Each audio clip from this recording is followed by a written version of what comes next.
Welcome once again to the Tin Dog Podcast. It's nice to be back. Did you miss me? This week we're going to be talking about Torchwood episode 2.6, Reset. Before the episode aired, there was a lot of talk on the internet with it being called Reset, that it might actually be the story where everything gets put back to normal. A sort of origin story, but that's the sort of thing fans talk about. What's it going to be about? Let's look at the title. But of course you know better than that, don't you?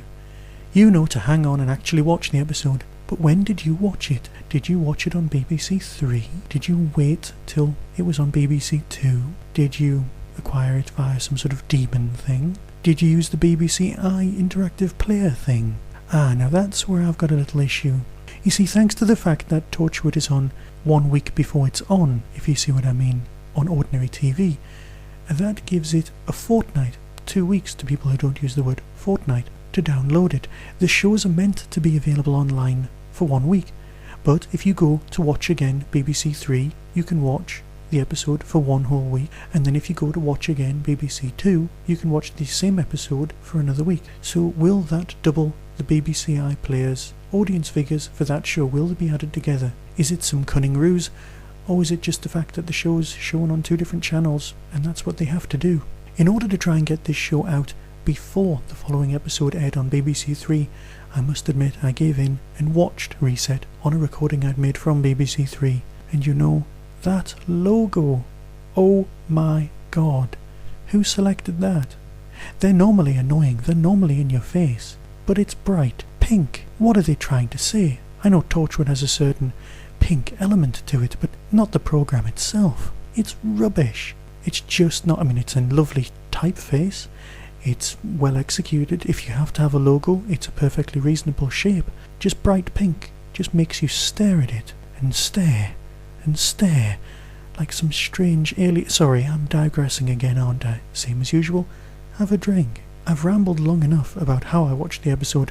Someone emailed me to say, and I won't use their name, that the podcasts have become a little bit too short for their liking because they listen to the podcast in the bath. It's a perfectly reasonable place to listen to the podcast.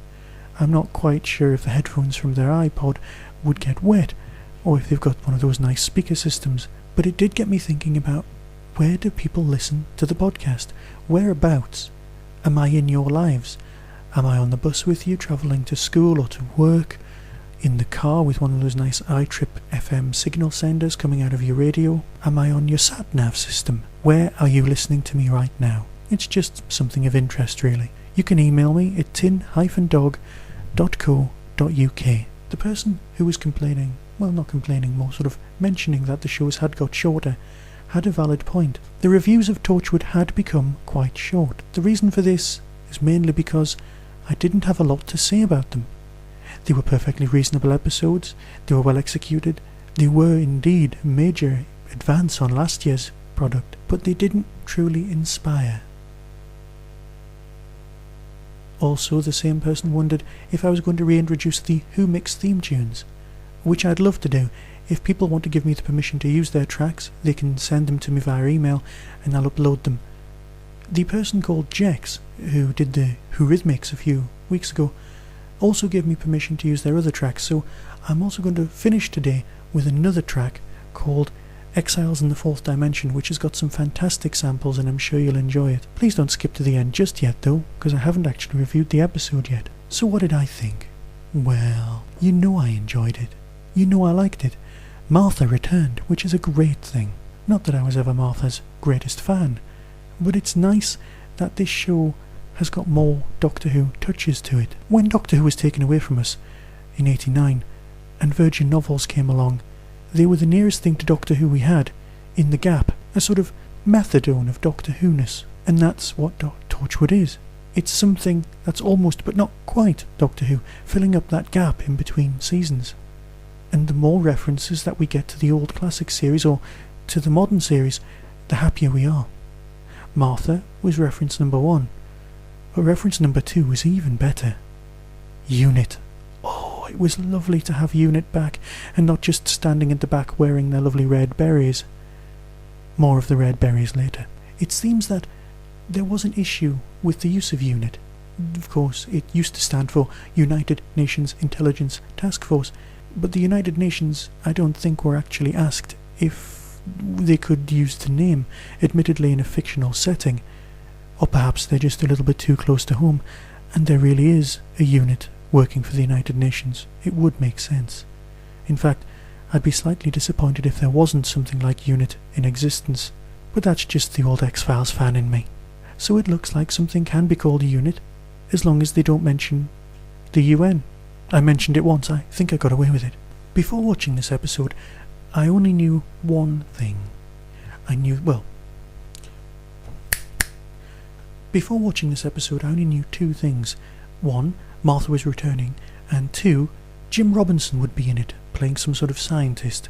I kinda guessed that. Now, he's not called Jim Robinson, of course, he's called Alan Dale, I suspect, but we're science fiction fans, we don't like using people's real names. We like referring to them usually as the thing that they're most famous for, stroke ashamed of, because we're basically nasty pieces of work. And so the guy who's been in West Wing, Lost, Dark Angel, was it Dark Angel? I can't really remember. He's done more American TV than you can shake a stick at, and all of it quite impressive. Turned up in Torchwood, which is a very good thing. However, halfway through, I started getting the feeling there was something up. The minute that Owen and Tosh almost got together, my mind started wondering. It started setting off small alarm bells going, if this happens in a horror film, surely one of the characters dies quite soon, but we're quite settled. We know everyone's here. Nobody's going to get killed off or shot, are they? But then, of course, I remembered that Russell used Buffy as a template, and I don't want to give any Buffy spoilers away, but not everybody makes it out alive. Not everybody makes it out alive out of every season. But it's quite rare that somebody gets shot, so obviously mid-season. I was unaware that the actor playing the cheery, chirpy Cockney monkey boy is going to be in Curse of Steptoe and Son, which was a stage play I've not seen but really wanted to, but I think the BBC are making it, so I'm really looking forward to seeing that. He's got the voice, he's got the look, it should be very, very good. So if he's gone off to make that, that's fine. If he comes back in some sort of ghost format, that'll be great. But of course by the time you hear this, some of you will have seen the next episode. I know I haven't, so I'm not going to make any predictions either way. It was a good episode. I terribly, terribly enjoyed it. I'm glad Torchwood is finally finding its feet, and it's going from strength to strength. Whether there's room inside Torchwood for two doctors, I just don't know. But it was nice to hear a reference that everyone was under and the same doctor. It wasn't a perfect episode by any means. Certain moments, like some of those crash zooms, and they belonged in Robin Hood. It was almost as if they had some spare arrows, but I'm sure we can forgive them. Very soon I'll be doing some more podcasts on the Five Doctors, and of course that special anniversary special that I promised you last week. I just used the word special twice in the same sentence. If I'd written that down, I would have given myself a good slap. The only sub-reference that I haven't pointed out is that when Martha Jones is sort of strapped down, she introduces herself as Sam Jones, and as we all know, Sam Jones was the Eighth Doctor's not-so-visible companion. Whether that was a nod or just a nice wave to us who'd bothered to read some books, I'd like to think it was. I'll leave you now with that aforementioned track. Be seeing you.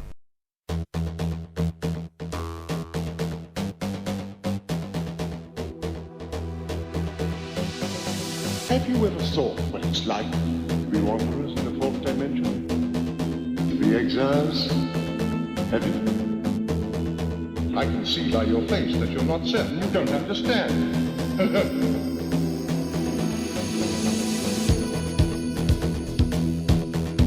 The point is not whether you understand. What is going to happen to you?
Have you ever thought what it's like?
Yes, that's it.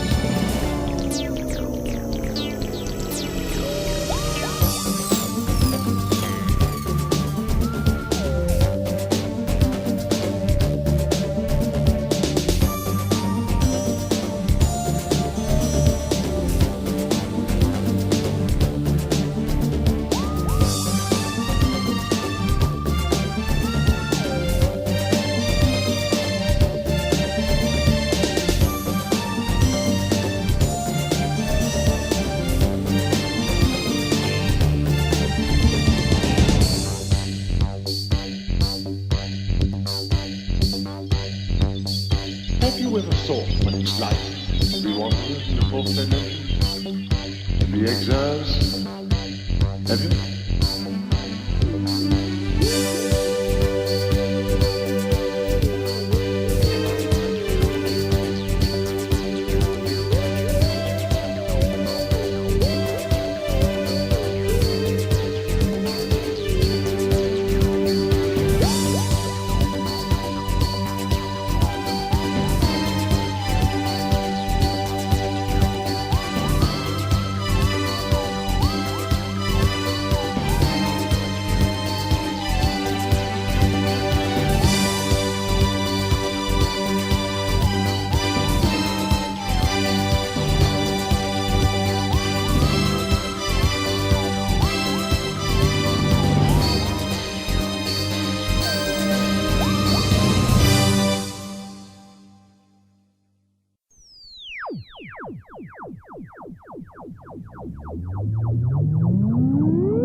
You have been listening to the Tin Dog Podcast.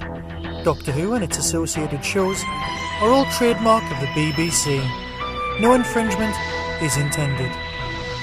Contact us at tin-dog@hotmail.co.uk.